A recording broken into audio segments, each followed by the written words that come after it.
Nithyananda. Hi, this is Ma Nitya Oviananda. I'm coming to you live from Nithyananda Peetham, Bengaluru, Adinam. And today I wanted to talk about Sannyas, the lifestyle of Sannyas. This will be a whole series I'll be doing to give you guys a little more insight as to the life of living in a monastic environment and living with an avatar. So basically, a lot of people want to know why did I take brahmacharya? Brahmacharya is basically kind of like a student process, basically a student process, a stepping stone to the sannyas, actually the sannyas order, which is, you can say loosely monkhood, but it's nothing like being a monk, that's for sure. Any idea you have about being a Christian monk or something like that, it has no comparison. Anyhow, but it's similar to that. It's a religious order in the Nithyananda Sampradaya, which is the lineage of Swamiji. So basically, why I took this, people ask. You know, really where to begin, I can't pinpoint exactly. Sometimes I feel that I was born to take it. You know, I never got married. I never really wanted to get married. And I always was kind of interested in different things and kind of exploring different religions and different lifestyles. But I happened upon Hinduism very late in my life, which, you know, usually Hinduism kind of was a little bit confusing with all the gods and everything else. I had nobody to really explain it to me. And then I studied Buddhism like briefly, but it didn't really click with me, so I kind of just left it, you know. For a while I thought, you know, maybe I was a pagan because I really resonated with Mother Earth and with the divine sort of feminine consciousness. I was very much felt my spirituality was, you know, in nature, and when I was out hiking and being in the woods and just listening to the sounds and connecting with that energy. So, you know, I kind of was really lost in that. I'll say that I was raised Catholic, and I really have no connection with it. And it was just kind of one of those things that you grow up with that, and you're kind of forced to do it, basically. I tried to kind of like it because I felt I needed something. I knew there was some higher power in my life and in the world, but I kind of never really resonated with that whole thing. Just to give that as a brief overview. So then after I met Swamiji, I first started watching Swamiji's videos in 2011. A year before that, my friends came to Inner Awakening and they introduced me to him, but I didn't really start following him until 2011. And I took my first program in February of 2011.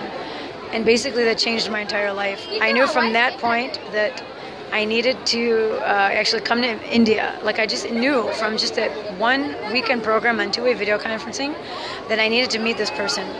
Because actually I had a profound experience during the course itself. He did the death meditation, in which I had vision of him, you know, basically leading me in the cosmos. It was very strange. Like, I held his hand and we were just kind of walking in space. Just to give a brief description of that experience. But I knew it wasn't a dream because the way it filled my space was a lot different. And I knew I wasn't sleeping. So I just was like, who is this person? What is a guru? I started reading books. I started reading about Yogananda, and I bought the book Rising in Love with the Master from Ohio Temple back in the US. Because I wanted to find out, what is this? What is my connection with this person? I had no idea who he was or what this all meant. And just as I found out more and more about Hinduism and the tradition, I just couldn't believe that I've never stumbled upon it before, because it is true what Swamiji says. It is a transformational religion.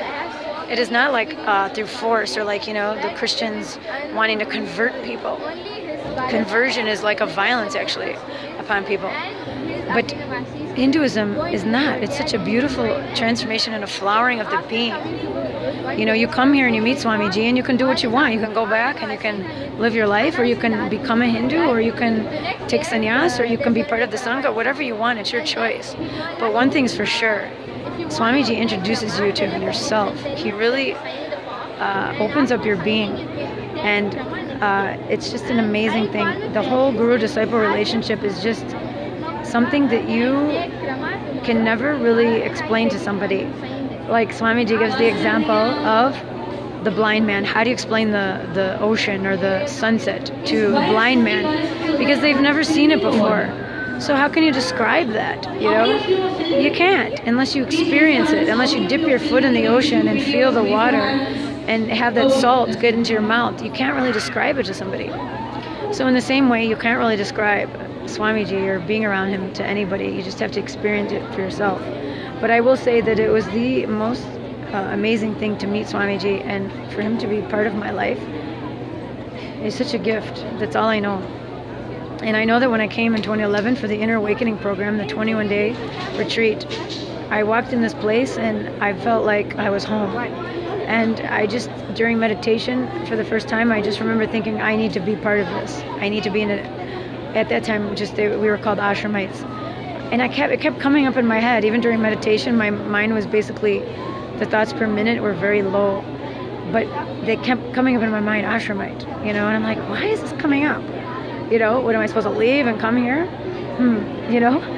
But it was just very strong in me. Like I felt just this pull constantly. And then I asked him in one of the darshans during that Inner Awakening, I said, you know, Swamiji, I just really don't know what to do. Like, should I move to some temple in the United States or should I come here or what? You know, and he just told me, he guided me. He said, you come here for 1 year and then you can move near a temple in the United States. And I'm like, okay. So from that moment, that's all I did was work to get here, you know. At that time, I owned a home, and I had a really decent career as an inside salesperson at one of the largest IT companies, a Fortune 500 company in Chicago. And I basically, you know, was making good money. I was paying my mortgage, and I had a great house, what I always wanted. I started my own garden, which was like my dream. You know, I pretty much landscaped the whole place, and, you know, my Purvashram father helped me fix it up, and, you know, it was amazing, right? Then all of a sudden, after 2-3 years of living there, you know, I'm telling my folks, yeah, I'm wanting to go to India, and I'm thinking about selling the house. I think they thought I was cracked. But somehow, I just found this other purpose. I found that these things, you know, I was trying to live a life because of how they did it and how other people did it. Even though I never really fit the necessary mold of society per se. Like I said, one of the things is I never got married, you know, and I was pushing, you know, my late 30s at that time. But I just, it really, after meeting Swamiji, like it seemed like anything else seemed like it had no purpose or no meaning. What was I going to do with my life? Make some money and pay the mortgage? Wow, that's exciting. So basically, I wrestled with a lot of, you know, self-doubt and different things over that time. But over the course of about 1.5 years, you know, I worked to fix up the house. And as I was doing that, kind of, you know, going back and forth, torn about what to do, you know, and talking to family and friends. And of course, nobody wanted me to go. It was like a huge, you know, thing. You know, and one person at work, it was kind of strange. He said, you're going to go and you're never going to come back from there. I'm like, what do you mean? I'm only going for 1 year. You know, it was strange that a person, you know, like had this sort of foreshadowing. And I think I knew about it all along, and he was just sort of reflecting that. But it's not something I was able to sort of stomach maybe at that time or, you know, come to terms with. But also during that time, there was this video Swamiji filmed, a YouTube video about sannyas, the lifestyle of sannyas. It was a short, like maybe 10-minute video, and Swamiji was sitting in the kitchen having his meal, and there were a couple sannyasis asking him questions about the lifestyle of sannyas. I must have watched that video like 15 times. I'll post it here on the description so you can see it. It's such a beautiful video. Swamiji is candidly talking about sannyas, and it just resonated with me at that time. And I'm like, yeah, okay, whatever. And then in that November, see, I came in May of 2013, and that November, I did a program in Ohio Temple. And we had an opportunity to ask Kalabhairava.